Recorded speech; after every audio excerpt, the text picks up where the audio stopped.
It was a quiet morning when a young Buddhist set out on his journey home after years of learning and meditation. He walked with determination, carrying only a small bundle of belongings.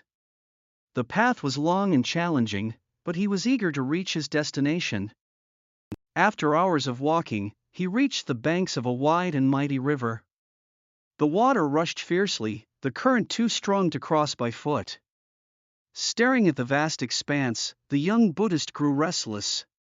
He paced up and down the bank, searching for a way across. For hours, he sat by the riverbank, pondering. He looked for fallen trees, shallow spots, or even boats, but found nothing. His determination began to waver. How can I ever cross this obstacle, he thought. Exhaustion and doubt crept into his mind. Just as he was about to give up, the young Buddhist spotted a figure on the opposite bank. It was a great teacher, known for his wisdom. Filled with hope, the young man stood up and called out, "O wise one, can you tell me how to get to the other side of this river?"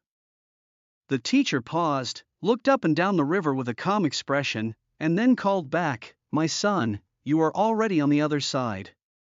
The words echoed across the water, leaving the young Buddhist stunned. For a moment, the young Buddhist didn't know what to think.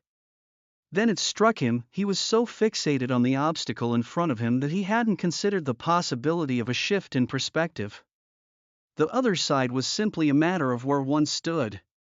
Enlightenment wasn't about crossing rivers but about seeing clearly. With a newfound sense of peace, the young Buddhist sat quietly by the river for a while. Then he stood up, smiled, and continued his journey, understanding that the greatest obstacles often exist in the mind, not the world around us.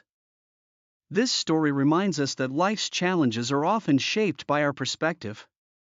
When we feel stuck, perhaps the answer is not to conquer the obstacle, but to see it differently. Are you searching for the other side without realizing you may already be there?